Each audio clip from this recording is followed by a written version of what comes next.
everybody. Good evening. I know it's a late night psycho edition tonight, just for a while. I was going to do one earlier today, but you know what? I got to tell you the God's honest truth. Things got thrown off on my schedule, and so we're better late than never. Mick, you are first. Brandon, by a rabbit's hair. I ain't kidding you on that. Satan's in the house. Well, nothing's like having Satan in the house. It's just it is what it is.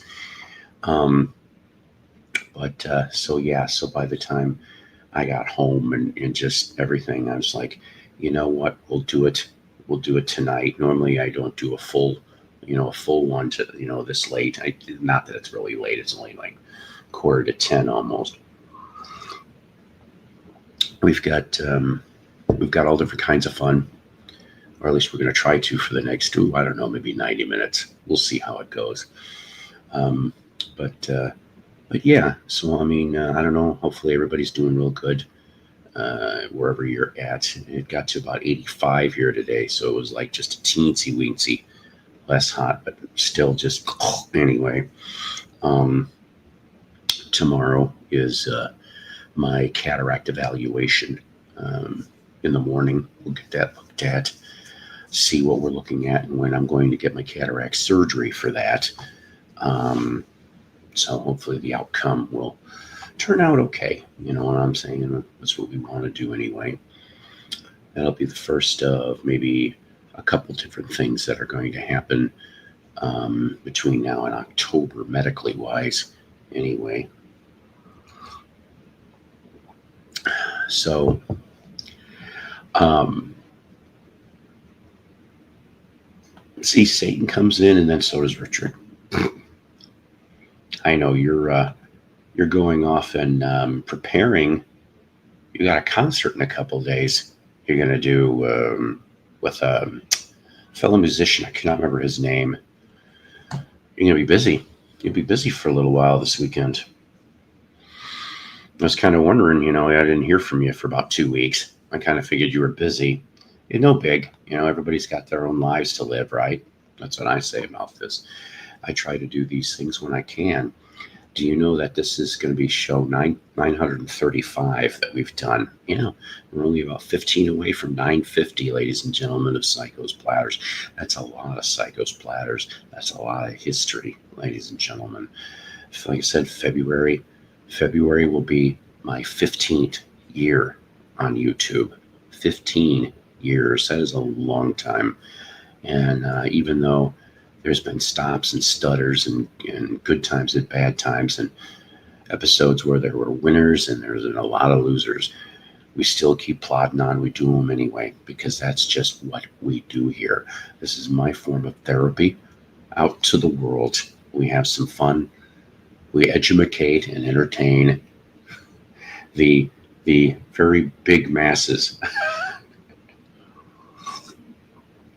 I have what's called a dedicated following, and I love my dedicated following without a doubt from all around the world, seriously.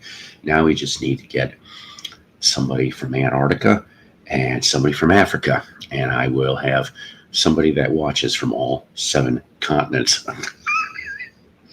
That'd be something, right? Anywho. Oh man, there was something I was going to put in the queue. Maybe I'll do that. I'm hoping to do a show tomorrow somehow too. Maybe we'll put that in tomorrow's queue. But I guess I could give you a little bit of heads up here. Like I said, thanks for watching and for subscribing if you've done so. If you haven't, like I said, please subscribe. That's always helpful. Hit the like button if you care to. You know what? I know at the end of the day, it's just a numbers game, but it's kind of fun. It's a fun numbers game, And if inclined, please donate because all the money stays in the show. It goes to cheap coffee, cheap records, which I do have today. This is the whole title has to do with record finds that I found on Saturday. Okay, you know me, my titles. So, but that, or to help offset the StreamYard experience, if you get my drift. So that's always helpful indeed. Yeah, well, it is kind of late. I mean, some once in a blue moon, I'll do bonus hours. You know what I'm saying? How you doing, Cap? Good to see you here. Um, but uh, but yeah. So before I forget, though, because this came into my consciousness. Um,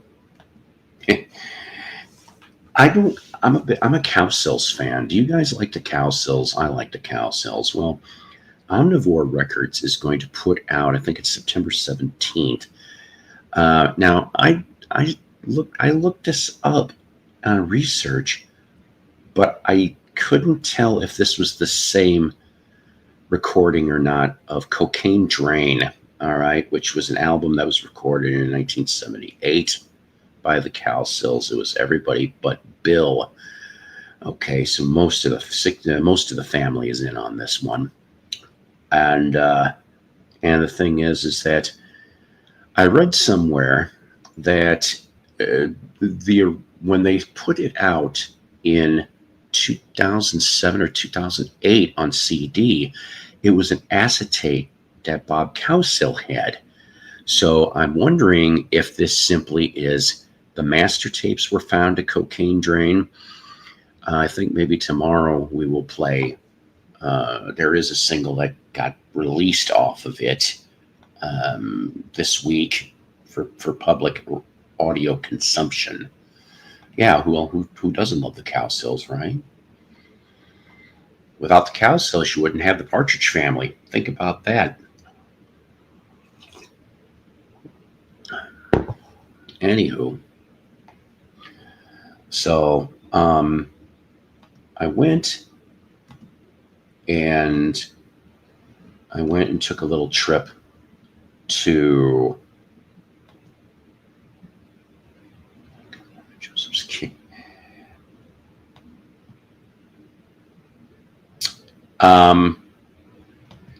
Maybe at the end of the world. Isn't that one of her tunes? Elliot Snooze. Oh boy. I do like the Magoo thing though. That's kind of you know what? Most youngsters don't even know who the fuck Magoo is anymore. That's an injustice.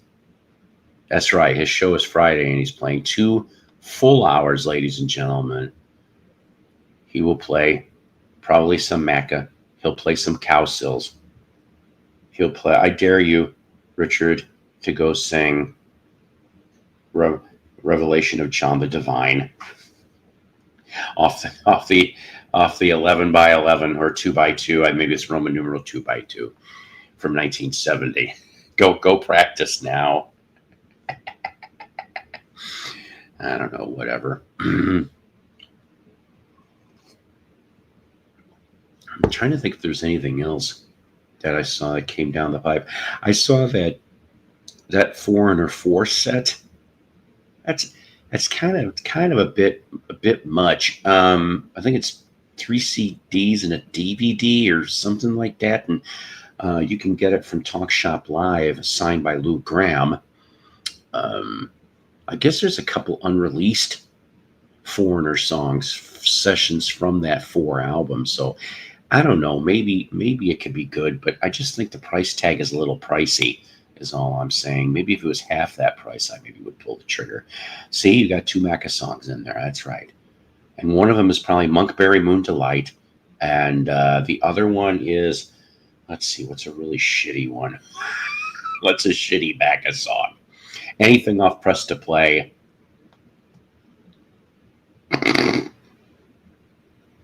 Mm-hmm.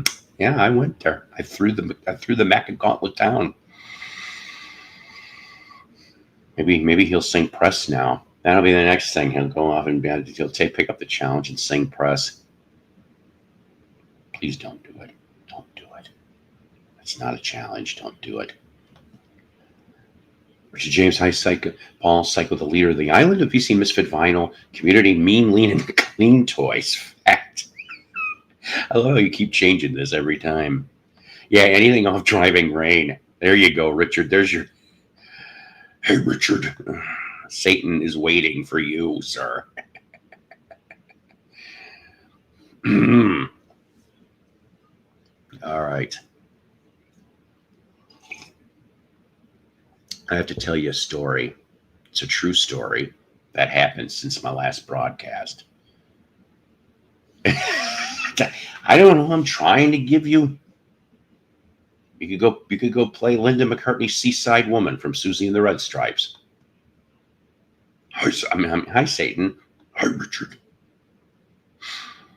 Anyways, so I was trying to be a real smart ass last episode with the public domain disc from 1920.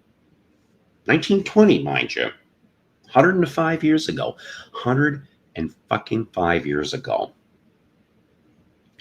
Would you believe that YouTube, in its benevolent jackassness, decided to block it in some territories? I had to remove it. That was bullshit. I still have 25 days left on my dispute in regards to the last thing that I did. I disputed on the second of the last episode because I'm like, I said this falls under public domain. It's a 101-year-old song, and according to the United States copyright current rules, it's public domain. Let it loose.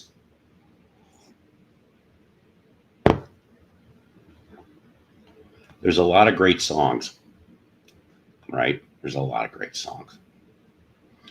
So I'm just going to cool it for a little while on the public domain discs, since YouTube can't seem to figure out what their head is up their collective ass, and don't realize what is public domain and what is a copyright. I think they need to go back to school. Either that or they're lawyers. I bet they won't block Lindsey Buckingham and Phil Collins. They aren't worth it. You know what? You're just getting yourself in more trouble inside out. See what I did there? I'm clever. But unfortunately, I'm too stupid to be really, really clever. There's a fine line between stupid and clever. All right.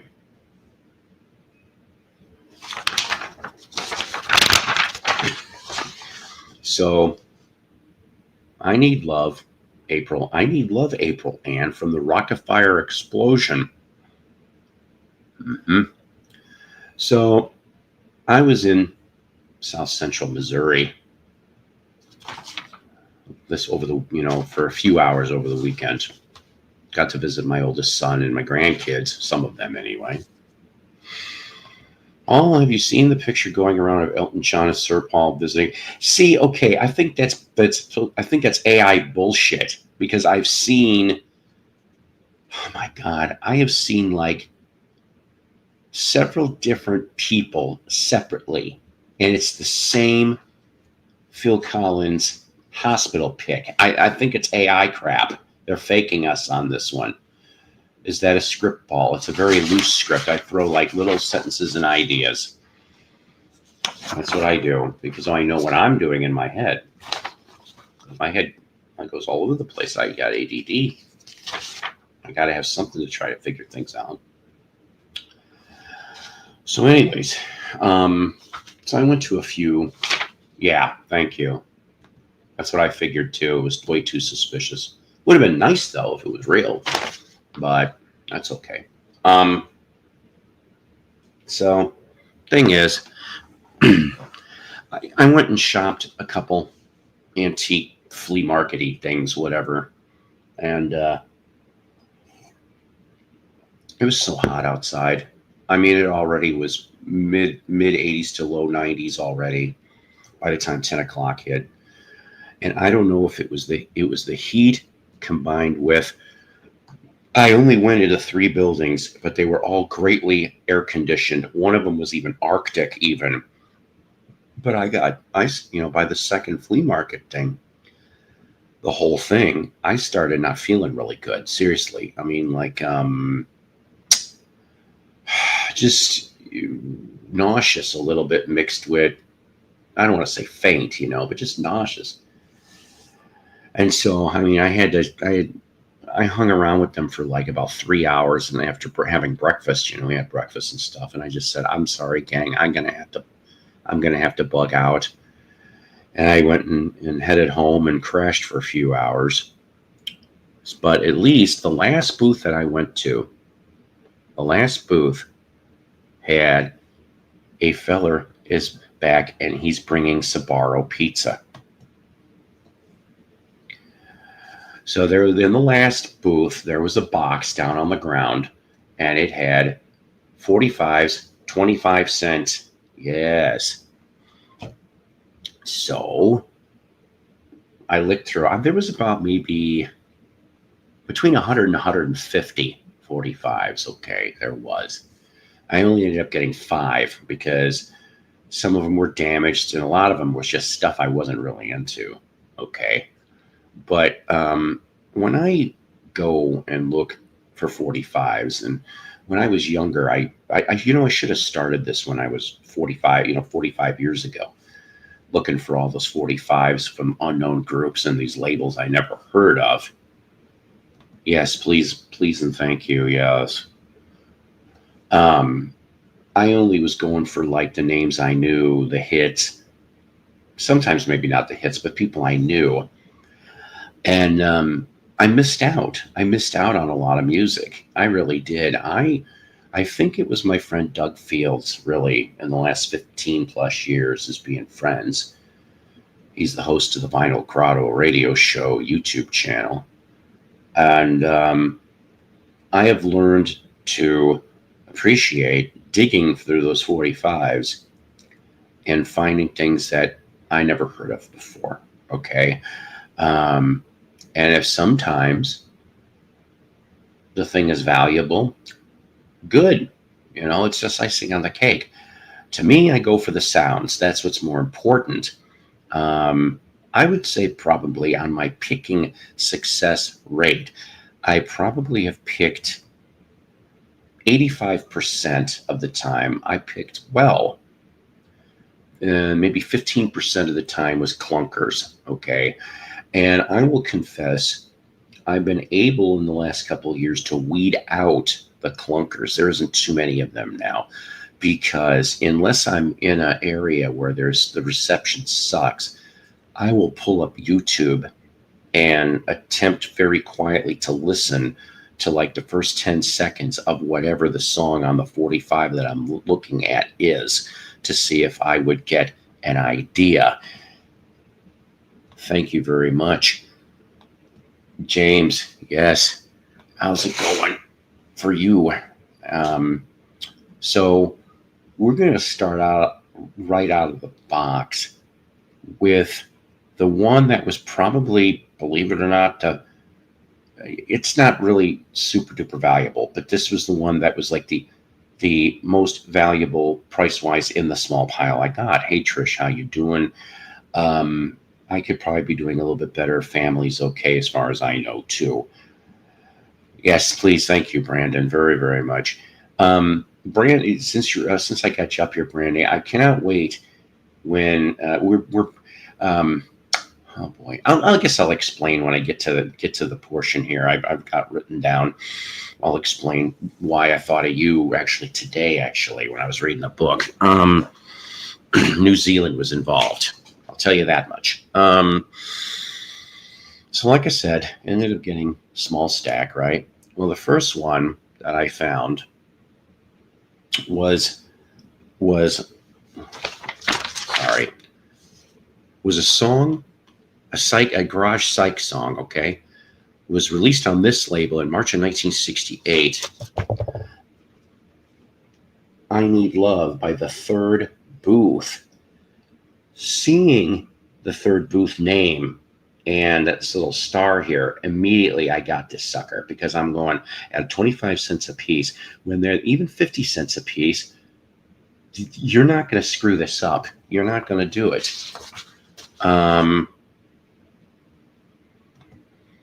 Thank you so much. Why do you do well with streams at night, Paul? I never have any luck. I tried to do one last night and no one came on. Well, Richard, it's because you're not me. No, I'm being silly. I don't know, Richard. Yes, yes, Satan even appreciates you. So, um, I looked up research here, and so this is Independence Records. Independence Records did not release too much. Okay, in the 60s.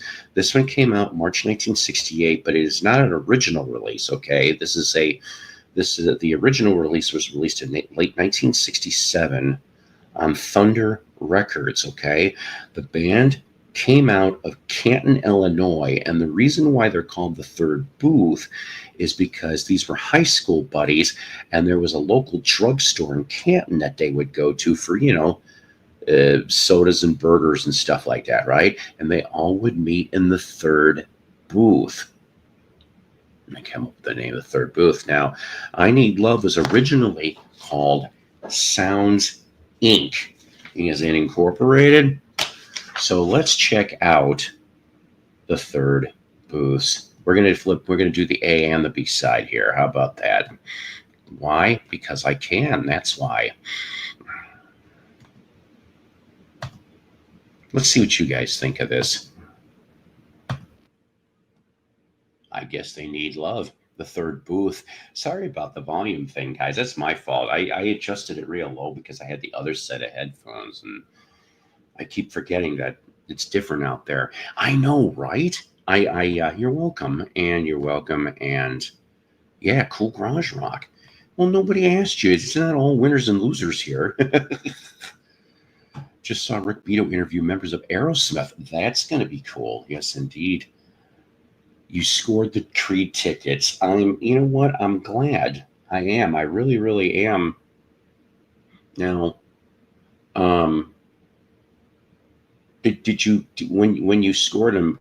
Were your arms wide open? I'm just wondering. I know that was a shitty Creed pun. Anyways,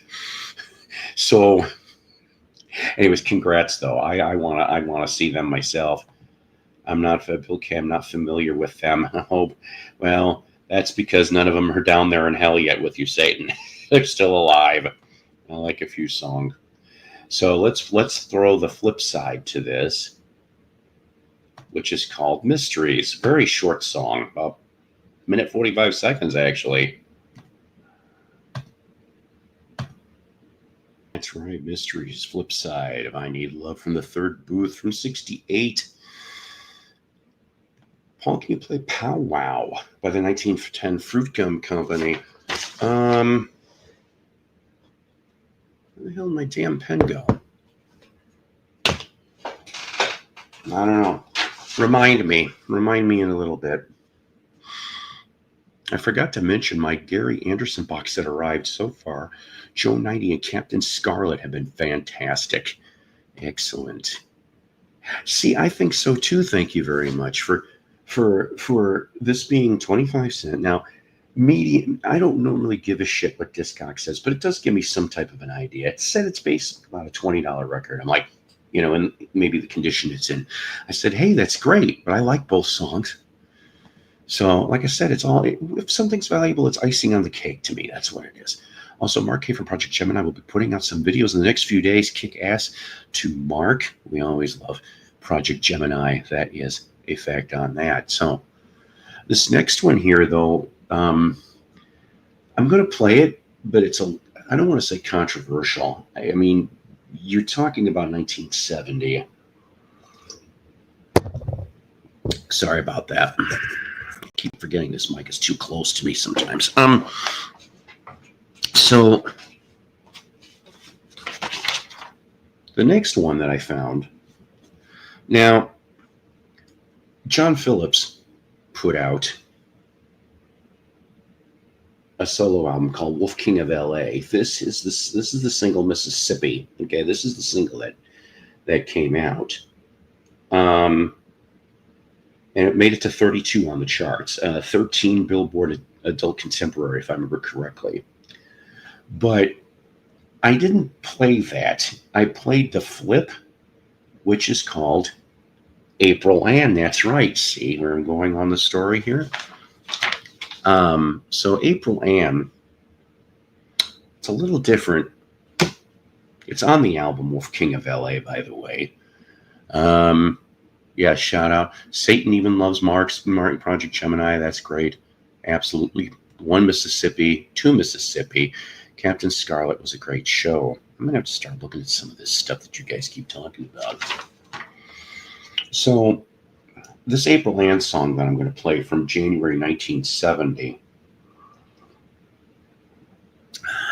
There was almost a lawsuit attached to this record, and I don't know if it's because of the whole Mamas and the Papas at that time breaking up again, the first time or second time or whatever the hell it is, and so he ended up doing this album. Now you have the Wrecking Crew is all over this disc. You also have James Burton, Red Rhodes on Steel, and Darlene Love. All right. So, yes, okay.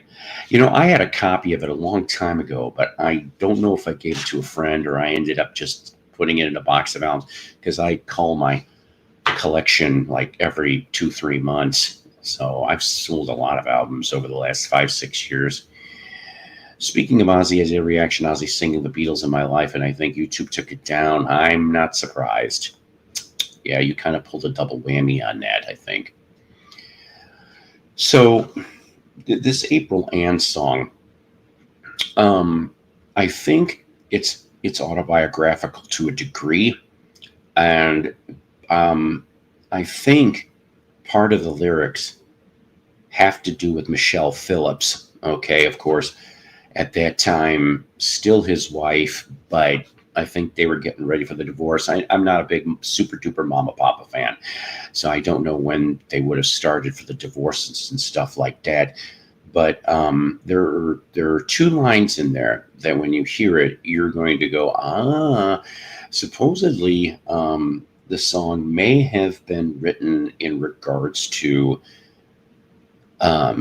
sometime in the summer of '69, and I don't know if I'm going to pronounce this right. Cielo Drive, Cielo Drive.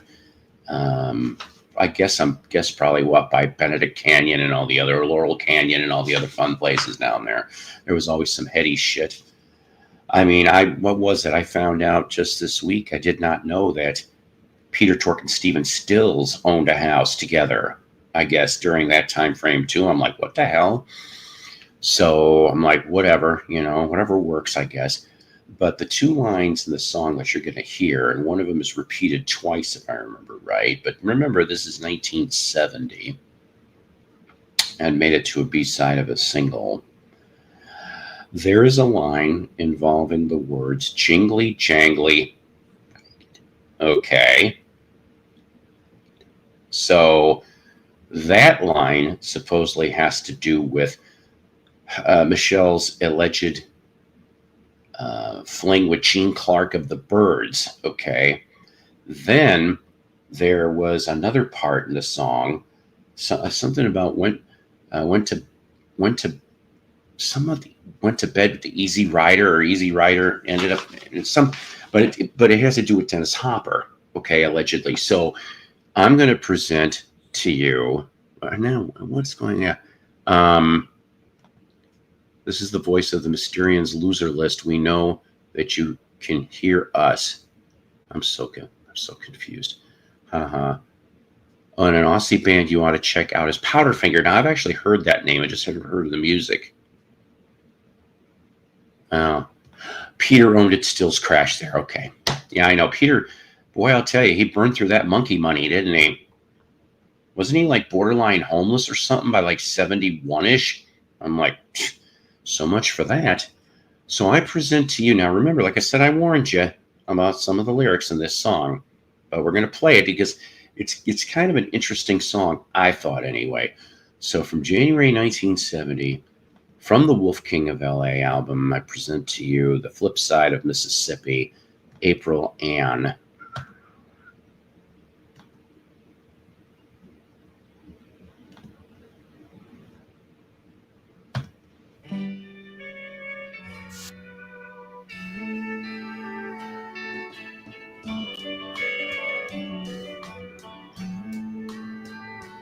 April Ann, red bandana around her head.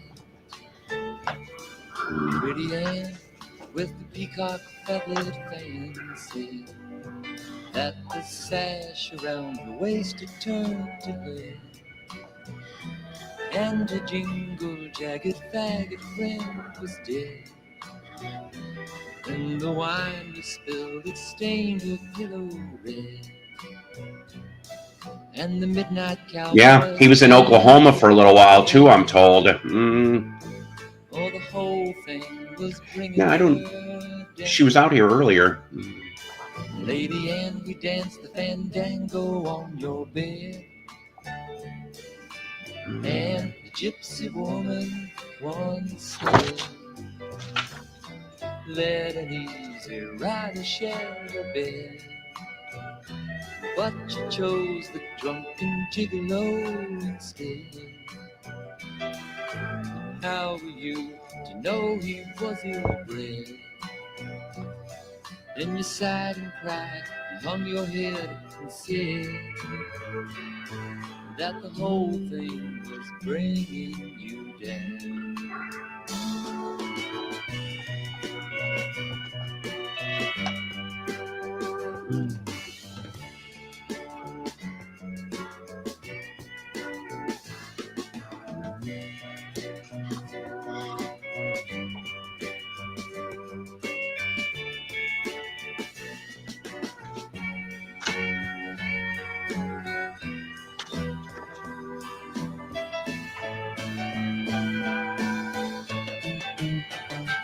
April and the red bandana around her head. Pretty Ann with the peacock Probably. feathered fan said that the sash around her waist had turned to lead, and her jingle jagged faggot friend was dead. And the midnight cowboys came and quickly fled. Oh, the wine we spilled, it stained her pillow red. And she let an easy rider share her bed. I see. But she chose the drunken gigolo instead.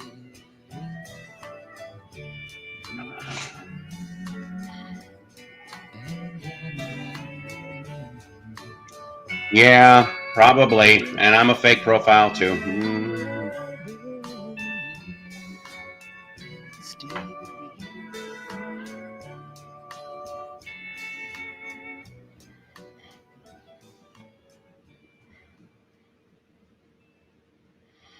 I like that tune, even if the lyrics are a little strange.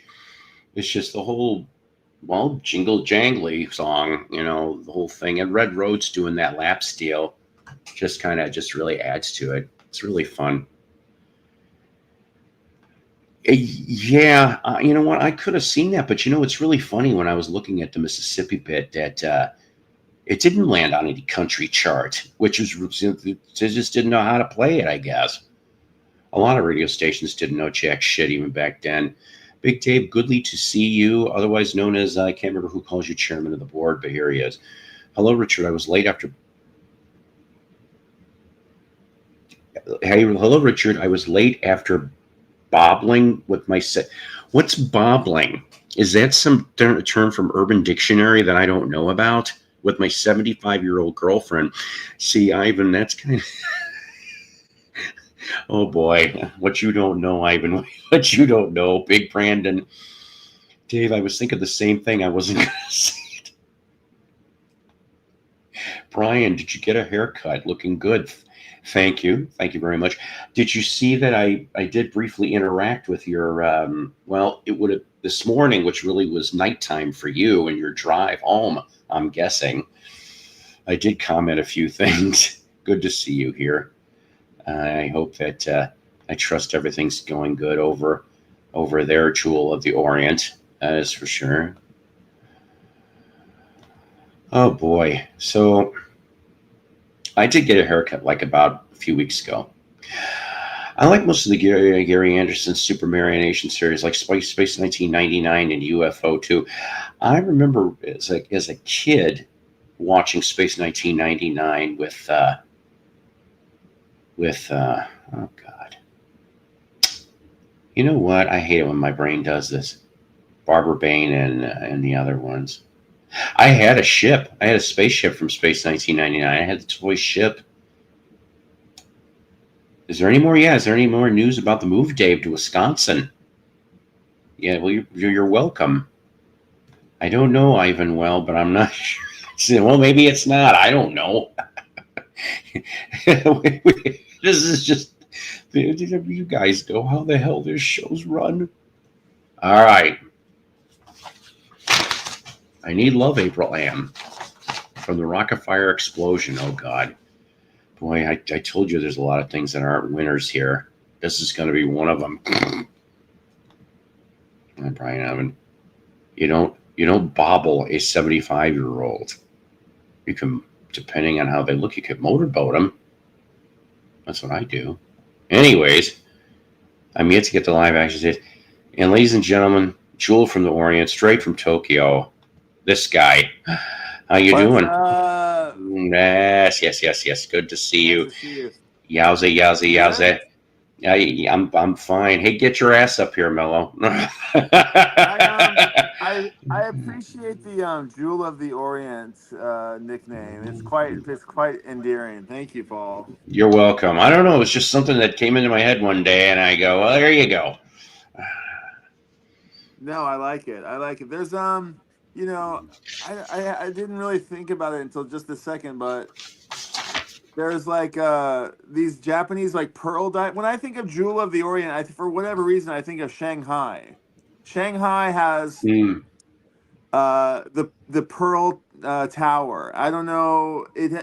When I went to Shanghai 20 years ago, the downtown had this one, sort of like Space Needle-y tower. And now it's this entire skyline of giant 50, 60, 80-story buildings. But the Pearl Tower has this like ball at the top of it, and it looks like a pearl. And whenever I think of like Jewel of the Orient, I think, what is a Jewel of the Orient? Is it a pearl? Is it here? This is an interesting one. Can I go off for a second here? Yep. I just read this book, and it's talking about, you guys won't know this, but there's this Japanese dish called yokan, and it's like a sweet, and it's like a candy. It's not a candy. It's very hard. It's like a soft candy, but it's not even a candy. It's like tofu, but it's sweet. How can I explain it? It's like that makes me nervous. No, it's like Jello. It's like a Jello thing. It's like a Jello thing. Okay, it's like a little Jello thing, but it's a little bit harder, and you can kind of cut. It's almost like like cranberry sauce almost that you might get like at Thanksgiving. It has that consistency. It's kind of gelatinous, if you will. It's a very weird kind of thing. But they make it with this root, like burdock root or something, and it's like it's considered kind of a delicacy, and it's not particularly sweet, and it doesn't have a lot of flavor, but they put it on the inside of cakes and sweets, and it's kind of it's like an Eastern thing, and it's opaque. It's like the color of like cloudy glass. If you put a few drops of things in it, but it's just it's probably like rice powder and cornstarch and like this root, and they mix it up and then they refrigerate it. That's all it is. There's not a lot to it, and like a bit of sugar, not much. And maybe they boil it into like a caramel kind of thing, and then they bake it, and then they cut it, and it comes out looking like almost like an unfinished diamond. Like an unpolished diamond. It comes out like a cloudy gemstone, kind of looks like this. Sounds this ringing any bells of anything you've ever had when you were a kid? Did your grandmother make anything like this? Maybe it could be something from the closest thing I could come up with, and it's not even going to be probably close to what you're talking about, but was okay. I don't know if you remember Chuckles. The clear ones, the clear square. I don't remember Chuckles. Yeah, they still make them too. They're like little block. They're block candies in different flavors, 6 different colors, 6 different flavors. And the close to the opaque one is what we have a Chuckle like that, and it's got powdered sugar. Yo, It's kind of like a jelly bean, and now that I'm thinking about it, it's kind of got that jelly bean consistency. What's up, Mello? Hey, Brian, what's up, my brother? I was just talking about jewels and the jewel of the Orient, and these like I'm talking about this like candy that they have. It's like it's not exactly a candy; it's more like a cakey confectionery kind of thing. But there's this. The reason I mention it is because I just read this book about shadows and light, and it was this book that was written like 100 years ago, and the guy is talking about how like Japanese sensibility and the Japanese aesthetic comes from like the nuance, the sort of subtleties of things that are cloudy almost. He's like it's like shadow or like something becomes a little bit more beautiful in darkness and when it's kind of coming in and out of shadows. But it talks about jade. And again, like going back to Jewel of the Orient, like jade is something that it's like turquoise, jade. I mean, obviously polished rocks, but and then this sort of like unpolished diamondy kind of thing that I'm describing. Now there is something to be said, and like a pearl. Like what is a pearl really? A pearl doesn't. Does a pearl sparkle like a diamond? What is it about a pearl that makes a pearl so gorgeous? That's a very good question. I've never been able to afford. I mean, I've given a few ladies some pearl necklaces, but I've never been able to give them pearls. It's because each one's unique and comes from an individual animal that has to be processed from that animal. It's like and they do have that like abalone sort of like shimmer to them, right? They have that like that mother of pearl sort of like they do have a sheen to them. But jade, I think, unless you polish it, it doesn't. I think, but it has this like cloudiness to it. It has this like not. It's not a vibrant thing, right? It's not necessarily a vibrant thing. Anyway, it's not I'm like just you going look off at a there. diamond. I mean, but it shimmers. It has the iridescence. Yeah. Shimmer and shine, shimmer and shine. Yeah. What's up with you guys? You guys good? Yeah. Dude, I just Rock sent and my rolling. kid. I just sent my kid off to America. First Oh time yeah, going alone. Yeah.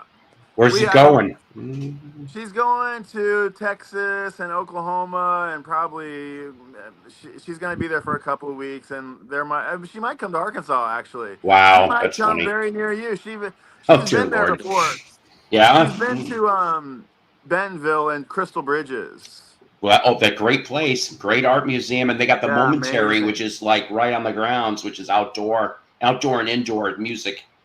Very amazing. But you've seen music there?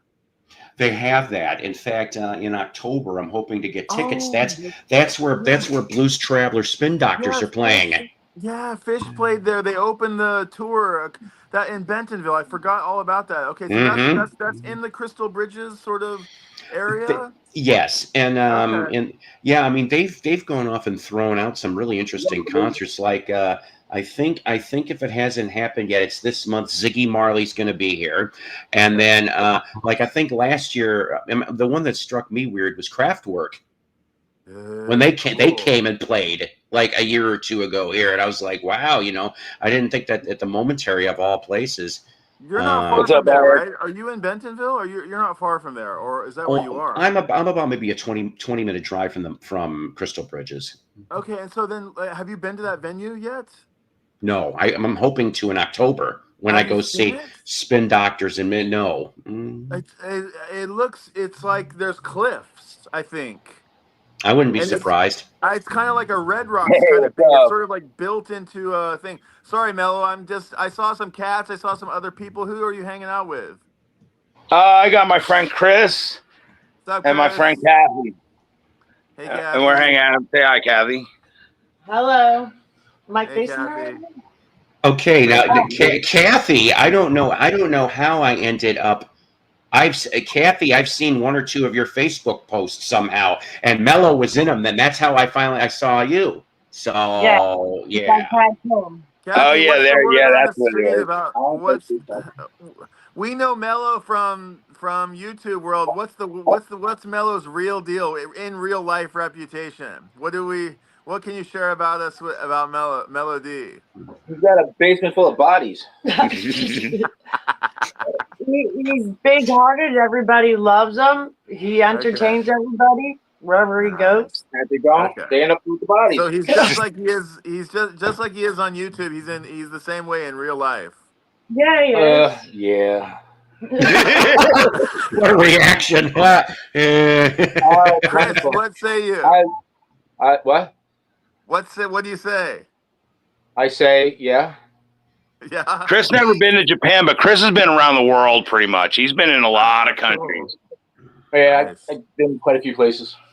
Thankfully. cool. Brian's in Japan. He's in Tokyo right now. Bucket list, baby.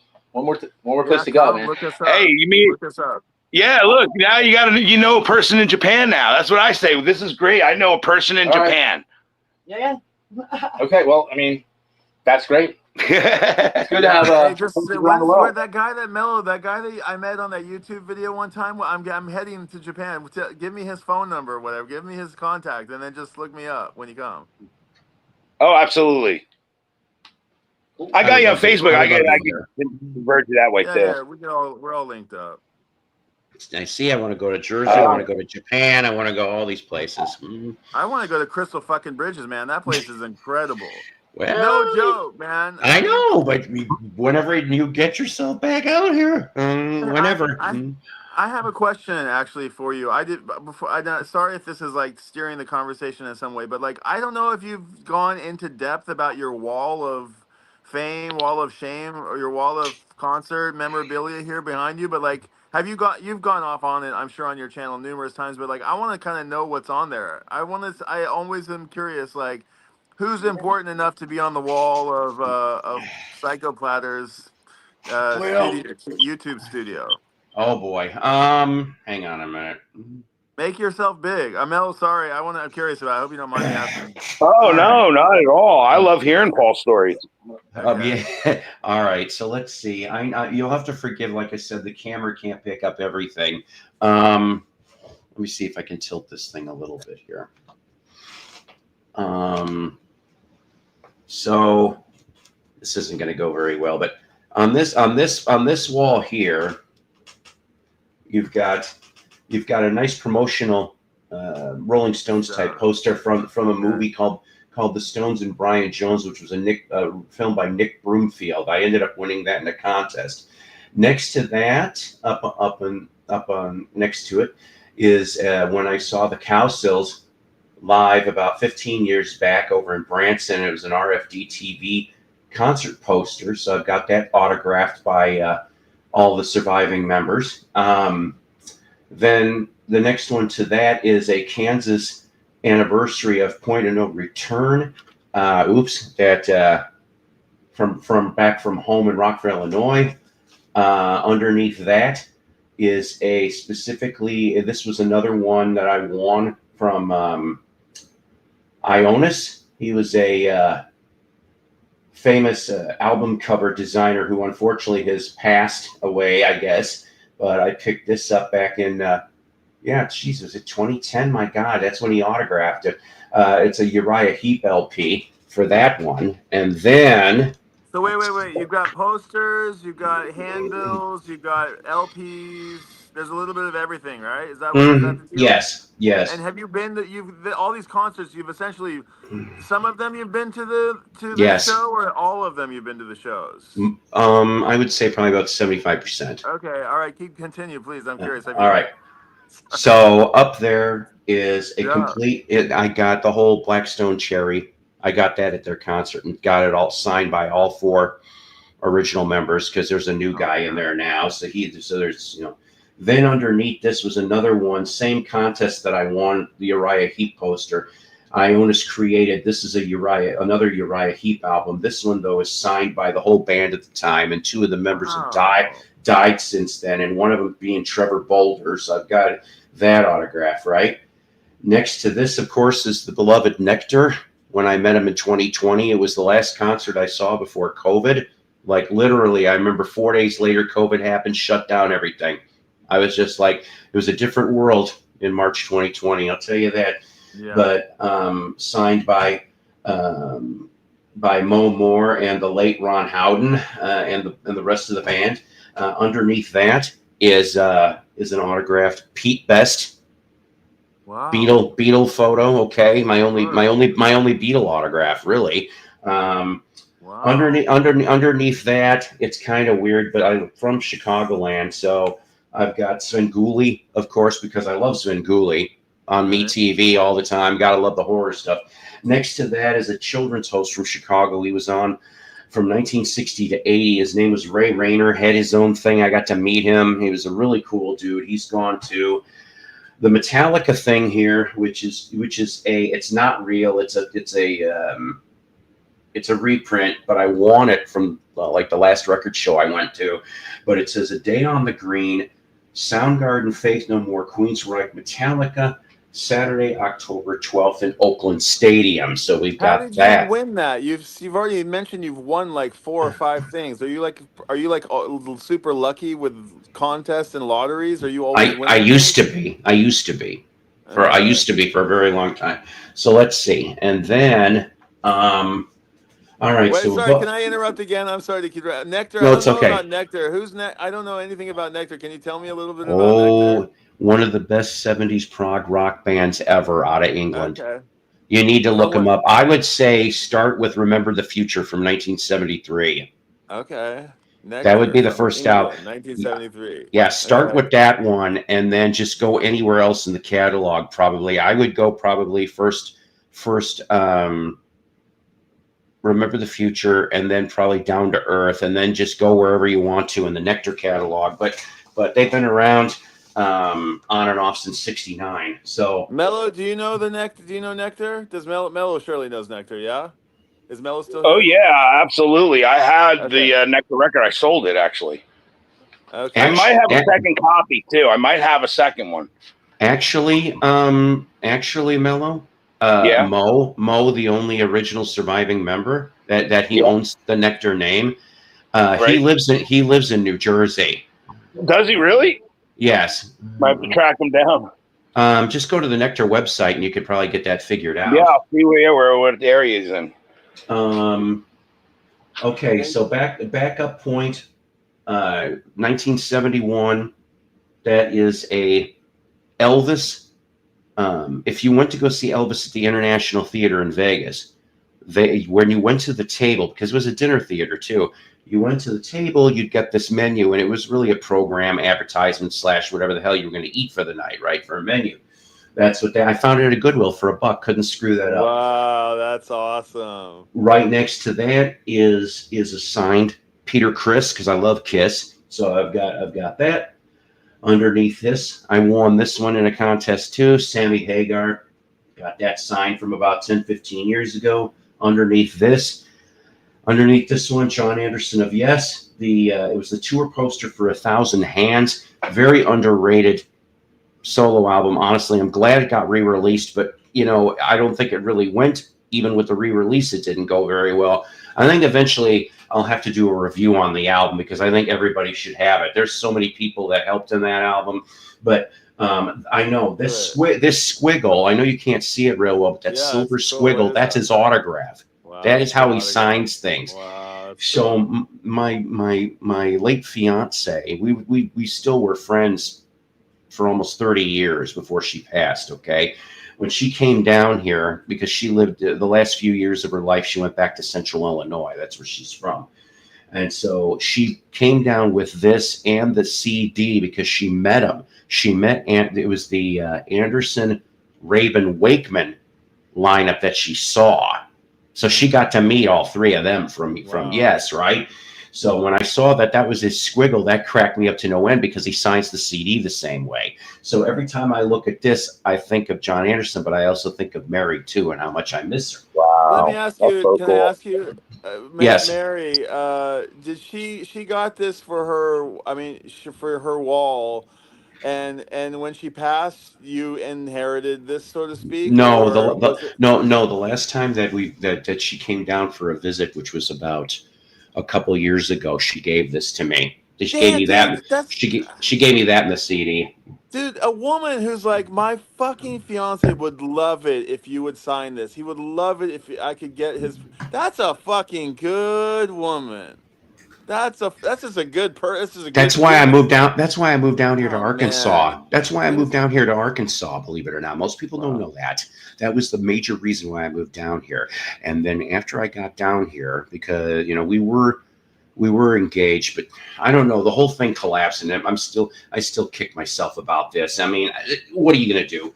But yeah, she's been gone now for 2 years, unfortunately. Okay. Well, thank you for that beautiful poster and story and signature. Very funky. But Yes. I want to change. Here's a quick side note. Mm. My signature starts with a B, right? Not that I'm signing anything for anybody, but I do send postcards around. Probably even the postcards that I sent to you guys. I sent one to Yeah. both of you guys. When I signed, I love it. in the last year or two or three, maybe I changed my signature. I Oh changed the wow. I changed my sig. Yeah, I just changed the first B, and instead of doing, because I use a typewriter to send postcards around. I love the typewriter. It's so fun because the Yeah. typewriter like forces you to like really think intentionally about what you want to say, and it has like red ink on it. You know, it had like it's Right. got you can flip it between black and red or blue. Some of them have, right? So Right.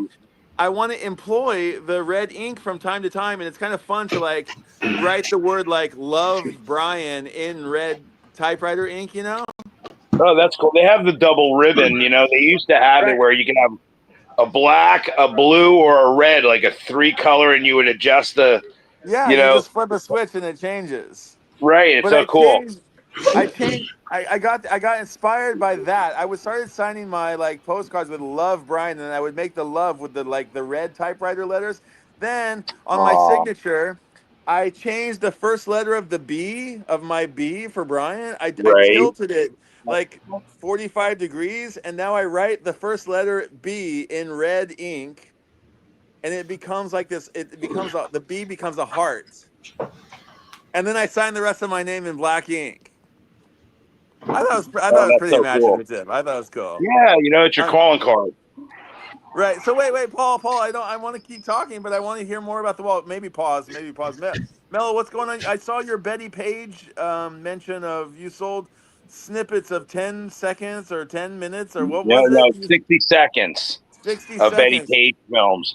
Literally, like I got other ones from that reel, which they're not the name like Betty Page, but they're all like pinup girls. And Are they literally, if you look, nude? like there's I the don't know. box, I've never seen a Betty and Page movie. this is like the size reel right there. Wow, that's 60 seconds, eh? Yep, that's 60 seconds. That's a So I have pretty them good all chunk. packaged up, literally different girls. And Betty Page in there made it like, a wonder, man. And I'm going to get a lot more because some of those are collectible too. They're all from 1956, 57, around Are that they time in their period. undies? Are they like Are they? Is it like No, they're a what do they call it? Like a burlesque kind of completely. thing? It Are is they like a like burlesque. It's like dancing? pinup. What are they doing? They're posing in front of a camera, doing actual like writhing on a bed and like pumping up their boobs and like Wow! it's actual pinup. Like Wow! it's actually almost like model photography, like maybe what the people like Vargas drew from, like Right. a reference kind of film. And they're doing different poses and the Betty Page stuff was amazing. What year Yeah, is it? 1957 or 56. So what's the audio on it? Is there? It's What's the no audio? Is audio. there? It's silent, Interesting. Okay. and it's Very. black and white. I did have a color reel as well, and that sold for $400. But that was like about a year ago, maybe a year and a half ago. How'd you come to own that? How'd you come to get that? Looking through this collection, like I have just films galore, and I have a whole like garage of 20,000 reels, and a lot of them are unmarked. You don't even know what they are. Like this reel has no name on it, Wow. so I gotta like Wow. watch it physically. And then I got other films that aren't even on reels. They're like just rolled. They're not even on a reel, so I got to put them on a reel to discover what it is. Right. Dude, what a treasure trove. Oh, every day's like Christmas.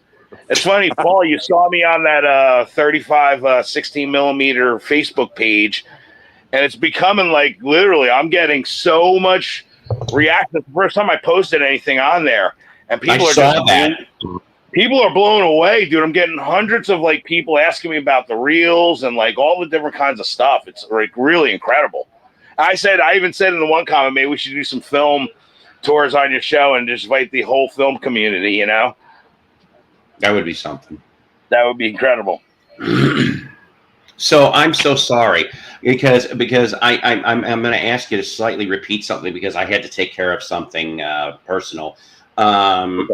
Basically, though, Dave got it right. I'll just say that. So the thing is that I heard you touch on it on Rachel's show. You were on there the last few minutes. I saw that. Yeah. Was this what you were talking about? Was the you said there was 10 minutes of this and that there was a Betty Page, rare Betty Page footage that I split into like little reels. If you see here, these are all little reels. Mm-hmm. I took 10 minutes and split them into 60-second reels. And I've been selling them for like $100. One went for like $140. You know, another one went actually almost $200. When I first, as I've been putting them up, they went down. Like I think the lowest I got was like maybe I think 90. I forgot because it was like a couple weeks ago, and I've been selling these other ones because I got other pinup girls that were on the same reel as Betty Page, but they didn't have the same name. To the pinup community, they probably know these models. I think you're missing you're not reading the air, Mello. I think Paul, you got to take a close look at Paul's body language. He's biting his tongue. He's biting his finger. I think you might need to find out what the VC community, vinyl community discount price is. Now Paul's in search of something. He's looking up something. I had to. I just had to. There she is. Yeah. Oh man. Hubba. You know what? I'll tell you something. I tripped on her art, if you will, probably when I was like 15, 16 years old. And I was like, wow. Just wow. I'll see if I can know pull about her. What kind of person? Who was she? What's her story? I'll show you the clip. I still have the video transfer of the film. I'll show you what it looked like. But I mean, there's there's not nudity. I think turn a bathing style. Let me look at it first. I'll tell you. I know who that is. She got fully nude in some of the old video, and like right, it was fully salacious. What about? And she certainly wasn't the first of the. Was it like smutty movie theaters where they showed her stuff, or was it just calendars, or like where the movies? What's the whole story? Honestly, I think it's basically more of like a model film, or for like. She did burlesque too. Yeah, it's burlesque. I know. I understand who she. I know who she is. Here, I know what she did. Here, Brian, you're gonna see it yourself, okay? Just here, let me turn the camera around. Was she like an academic, or was she like from the other side of the tracks? She was a model from New York. She was a model. She wasn't stupid. But I want to know about her character. I want to know about who. She must have been quite. There's a movie about her. Betty Page. Look, here's Betty Page right here, and this one doesn't have. This is her in a bathing suit or whatever. So here we go. Let me see. Make him big, Paul. Make Mel big. There was some water damage on it. Maybe not. Yeah, I was gonna say you can see the water damage, but yeah. Wow. But 60 seconds. Cool. 60 seconds again. Wow. That's rare film right there, like unseen, making the debut on your show. She was something else. I'm telling you right now. I don't care what anybody says. You know, and you people that like, you know, Marilyn Monroe and Jane Mansfield and maybe Van Doren. That's fine, whatever. But for me, it's. Well, that gave you a sample of it. Chris Hill just popped cool. one while you were showing that.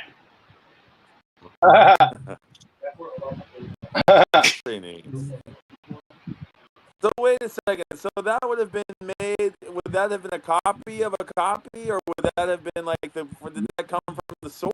That's. Any I think it wasn't meant for public consumption. I think it was for like agents, and I think it was for modeling studio stuff and and what comic makes you book think artists. that? And What makes you think because of the way that they're kind of playing to the kids, doing it is more artistic compared to for gratification, like, you know. So does the way that you came into ownership of the collection give any indicator on No, how it because might I'm have finding real randomly. made I or- found a home movie of Elvis Presley. You know, I find commercials. I found the Hindenburg. I found Babe Ruth. I found Honeymooners, Superman, Beatles films. Like, as I'm going through the collection, I'm finding them and putting them aside and selling them. You know, so that's the discovery. You know, I'd say no rhyme or reason. I mean, the guy that I live with, New York City in the 70s, when they were transferring over to VHS tape, the news stations would throw away all their film after they transferred to VHS. They needed to make room, so he would go dumpster diving at ABC, NBC, and Rescue Film. Dumpster dive. In the 70s, we saved these films. So I'm like a real true film preservationalist. You know what I mean? See, damn it. Now, if they could just find the Tonight Show appearance with the Monkees and the Joey Bishop show appearance of the Monkees. I'd be happy about that. Although I don't know Joe if you Gargiola. saw on YouTube, there was, yeah. I have, but yeah, it's the 8mm film. Somebody filmed someone filmed that with the soundboard, but it ain't the same as if you had a kinescope. You know what? It's a glimpse of what it looked like. That's basically what it better is. Than nothing, which is great. I gotta tell you, I thought of you last week when I was going through one of my regular haunts that I usually visit every couple months, and there was a stack of eight or stacks though, and one of them said Washington D.C. Was either 1957 or 1958. General MacArthur parade. I'm like, what? Wow. I mean, I'm just like, what the hell would I do with this thing? But I just thought it was kind of odd to come across. I'm like, is that out there? And if it's not out there, that would be quite interesting. Paul, you said this made me think of you. When you were saying that, you were mentioning, referring to Melody, not to me, right? Right, because of the 16mm film cans. Okay. Sorry, yeah. No. Wasn't MacArthur? Wasn't he the Japan dude? Like, I think he pretty much ran Japan for a few years. World War II. I mean, see, it's KDA. Toby was being such a diva. I could barely even keep her on here for 60 seconds. Little diva, wherever the hell you are. Dave, you're shouting at me. Betty Page is a pinup model. I'm like, dude, I know fucking Betty Page is a pinup model. Okay? I know at least that much. I just figured you were No, but I want to know who she was as a person. I mean, was she tormented? Was she an actress? Was she an aspiring actress who went off the rails? Was she? Who were her love? I want to kind of know a little bit about her. And nobody knows anything about her? Are you really from Africa, Buck Stops here? Or are you just doing that because I said I was looking for a viewer from Africa and Antarctica, and then I could have 7 continents of viewers? I bless the rains down in Africa. What's up, man? I love that song. Those guys famously never had anything to do with Africa, right? They never went to Africa. It's funny that you sang that song. Story to make a song with. It's funny that you sang that song because I wish I remembered the band name, but the nephew of Kerry Livgren of Kansas and what was it, a nephew or a brother from somebody from Toto formed a band recently. Oh wow. I heard a little clip. It didn't sound too bad. I'm going, ooh, Next Generation. I saw fucking Rick Astley playing on stage in front of tens of thousands of people, from a recent clip, maybe Glastonbury, some festival maybe this summer, playing a Smith song. Wow. In his suit, in his light blue, double-breasted suit and sunglasses, and doing his little shimmy. And I was like, oh shit, it's still Rick Astley, but he's doing Smiths tunes, and like the entire crowd was all about it. Yeah, It's pretty Ashley doing impressive. Smiths tunes. That's interesting. I know. It was It was. I remember pretty Rick good. Ashley. Yeah. You've been Rick rolled. You've been rickrolled, right? Never gonna let you down.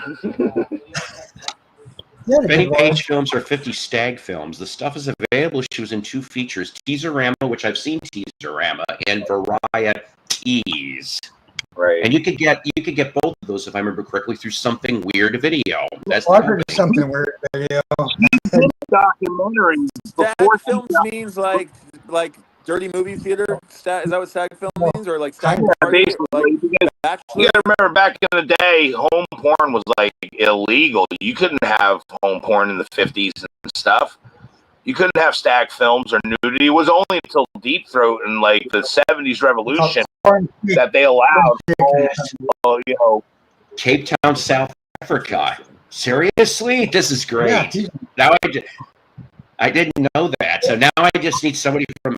Okay, so Brandon was telling me that Australia is not too far from Antarctica. People that live in Tasmania can see the Southern Lights, and the anti-Santa lives in the South Pole. Anti-Santa. Yes. Yeah, I think I've it's never for heard of Satan. the It's Satan Santa. Yeah. He lives in the Santa and Satan are only 2 letters difference. Instead of south of heaven, it's south South Just- Pole. In that Scrabble board, you could change literally the one letter around, and Satan becomes Santa. Like that movie Jack Black. Anagram. The kid wrote it dyslexic. Instead of Dear Santa, he wrote Dear Satan. You're just missing one letter from the and include that word ant. Right. I don't know. It's funny how it works out. It's kind of like liar and lawyer. I mean, like They're both interchangeable. similar. They're both interchangeable. I had a strange thing happen to me the Yeah, other morning. okay. Like I woke up in the middle of the night to take a pee, and like the phone was, I was like gonna check my, whatever, like in the middle of the night while I was like taking a pee, and the phone was dead, and I was like, oh, okay, and I pulled the wire out and I plugged it in, and then I went and took a leak, and then I came back to my phone, and the phone had just restarted, and there was like a little apple, the Apple Start apple. Yeah, I know Bucks. And I was like, Stefan. it was saying the Apple. I was like, do I need to check anything at 3:00 in the morning? Just go back to sleep, Brian. And I was like, but then the Apple was staring at me. And it was like, take a bite of me. I'm right here. I'm here. There's something on here that'll give you a little hint of something. Come take a. And even there was like a little bite, taken out of the apple. And I was like, huh. I never thought about the Apple I never thought about Apple in that way. So See, sure everybody else has, but I'm sorry. Is anybody else experiencing this? Because I'm not hearing really an interruption in any of us. So I'm wondering if it's Well, before I got on the stream, Paul was breaking up a little bit. You're fine. I'm sorry, You're fine gang. now, Paul. You're fine now. But before, Okay. what was that? I didn't catch that one. You're supposed to say you did what? Woke up in the middle of the night to do Woke what? up, fell out of bed, dragged the comb across my head. Drag the comb across my head. Yeah, I'm not sure. Yeah, I forget. I don't know. Upside down. Yeah. So, Paul, what's the big poster behind you on the other side of your shoulder, over your right shoulder? What's that Hang one? on, hang on a minute, because I was trying to. I'll show it, and then I was trying to be funny for 2 seconds. Not that it Do really would have. Do it. Well, okay. For some reason, this happened. When you were talking about looking at your phone and things possibly being ominous. Looking at phones and stuff like that and culture. I said, well, considering where you're at. Oh, here we go. This is horrible. Maybe you're turning Japanese. I don't know. Next day, I bought the 45. I didn't know about the song until I saw the video on MTV, and literally down the street at my cousin's house was a record store, and it was like $3 for the 45, and we bought it and listened to it over and over again. I forget what the flip side was, but I'll never forget like getting it based on MTV. It was turning Japanese backwards. They just played the whole thing backwards. The song isn't what you think it's about either. They explain. Oh no, it's not. Now, what I were you almost asking want to about? say it was like turning Japanese instrumental, I think, maybe. Or maybe it was a live cut or something. I don't know. I don't know. I Brian, don't remember. oh, I don't know what Brian's doing. He's muted again. I'm muted myself, but Oh. I'm playing Japanese, seeing if I can play it on piano. But it's a little, yeah. Anyway, Steve, I'm turn it surprised you into don't have something that else. 45. I don't have don't it. know. I don't have it. I We should try get it. around here. They're not all winners and they're I not should look all for losers. the Vapors full-length albums I should find. What did he say? What did Bucks just say? This He said show's this getting show- decent funny. Oh, Ladies and gentlemen, don't always be a Cyclone Ranger. So, oh my I want to God. hang out, but I feel like I've been fucking off all day long. I kind of want to leave you guys and You've been to fucking together. off all day long. No, I'm kidding. I'm kidding. You were asking me a question earlier Oh about one of the yeah, things. yeah. Please tell me. So what is it?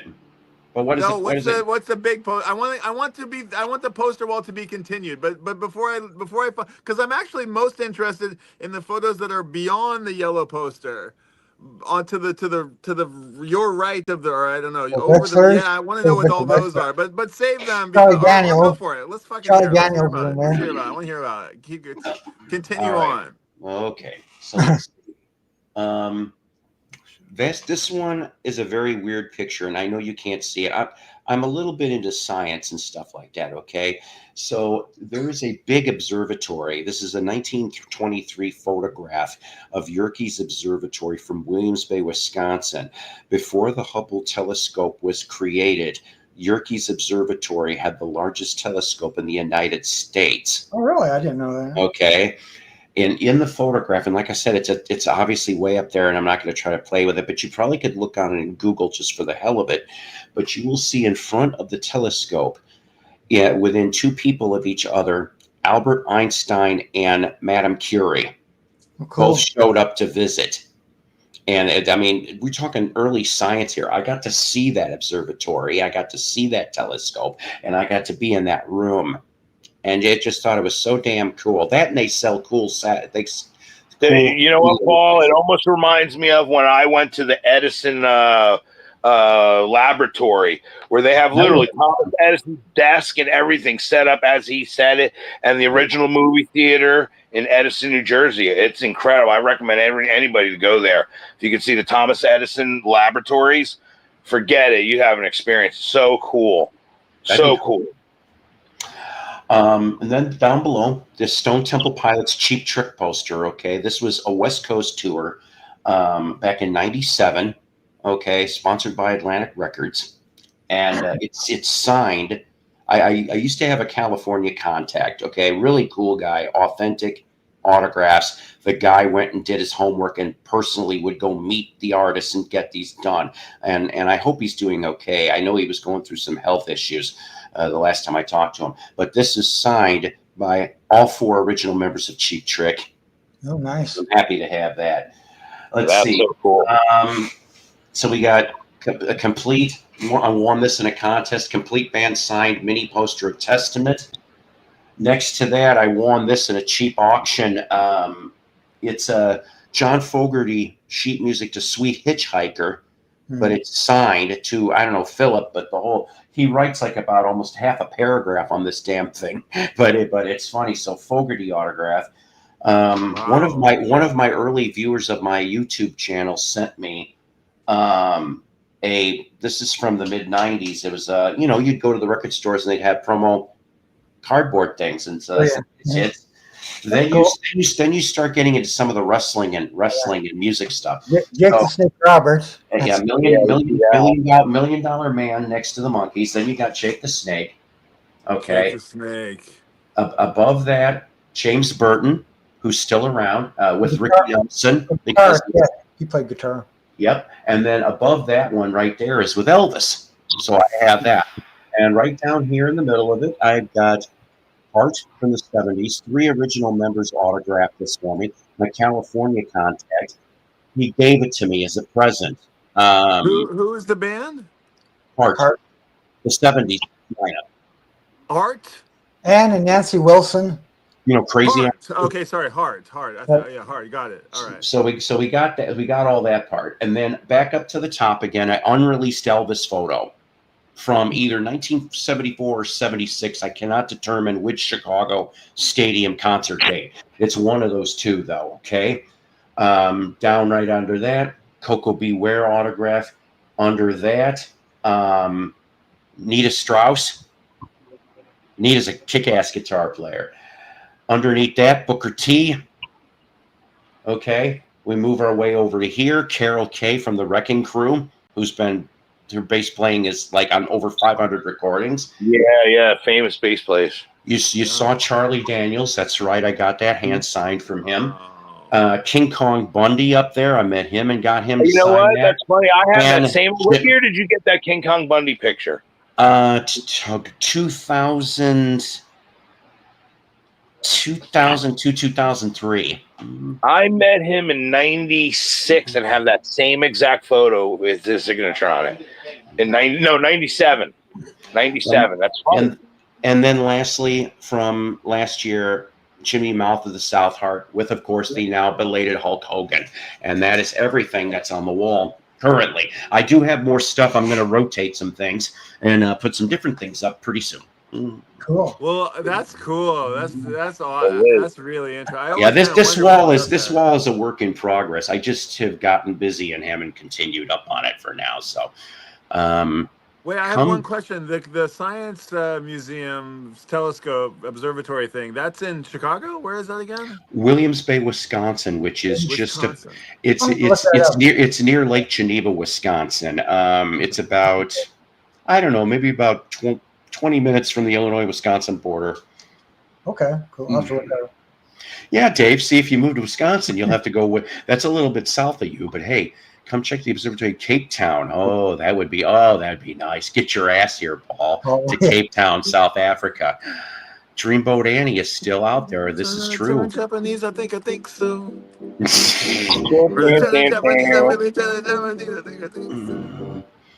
Hey, I am turning Japanese. I'm gonna get back to my things and do things, but it was fun hanging out with you guys. Well, thank you for coming up. Go on longer. I'll listen, but I just need to I'm gonna unplug. Hey, nice to see you, Brian. Thank you. Nice to hang out with you Love guys. you, Brian. Yeah, love you too, guys. Thank you for coming on. Hanging out with you guys. You guys are all great. All right. Take care, my friend. All right. Speak Good soon. to see you. Bye now. Bye. Our jewel from the Orient, ladies and gentlemen. Yes. That's right. Brian. Yeah, I know. As being a smartass with the whole turning Japanese thing. So how's everybody doing up here? Not too bad. Yeah, so rolled a nice show with Pantazzi impromptu till my neighbor shut us down. What? I'm not subscribed to it. I forgot. I'm not subscribed to it anymore. That's not right. Yeah. You know what though? I gotta tell you something. I'm not trying to jinx myself. My loud asshole neighbors did move out August 1st. I've got quiet probably for at least 6 weeks, maybe 8. Did really? Yeah, there's nobody here. They usually take their time, so there's at least going to be minimum 6 weeks before we get a new neighbor, and I am good with that. I am goodly with that, very much. Dave, we did 4 hours. Oh, wow. Shit. Cool stuff, Stefan. So before I forget, guys, because I know we kind of got sidetracked, and I love it. I don't mind being sidetracked. Yeah, it's been a fun show. So we did I Need Love, April Ann from the Afire Explosion. Oh God. So another 45 that I found from this collection. Let me make myself big. So when I found this, now this is the funny part about this, in my opinion, right? Like I said, I'm going through 150 45s. Yeah, that's about. And I come across a 45 of Catch a Wave with School Days from the Afire Explosion. If you don't know what the Afire Explosion is, that's perfectly fine. But if you ever went to Showbiz Pizza Place, that was the animatronic band that was in the Showbiz Pizza Place, which landed in some of the Chuck E. Cheese's. And so I present to you, I'm not playing this whole damn song, But No, I'm I've gonna. never heard of it, and never. We don't have those in our area, so it's like You're welcome. Yeah, well, no, because they don't need shut it. them down You don't need in it, the Paul. '90s. so. I am completely green around the gills with this one. So Same here. I don't. I'm only going to play about 10 or 15 seconds of this because I'm not going to. This is going to be a little bit horrible, so you're going to have The to bear with me, Afire sounds people. like something from the Flintstones almost. Mm-hmm. That's what the whole stage looks like. Catch a wave. Like I said, I'm not playing the whole thing because it's just dreadful. Oh, it's Beach Boys. Obviously, Beach Boys. Don't be afraid to try the greatest I told you it's horrible.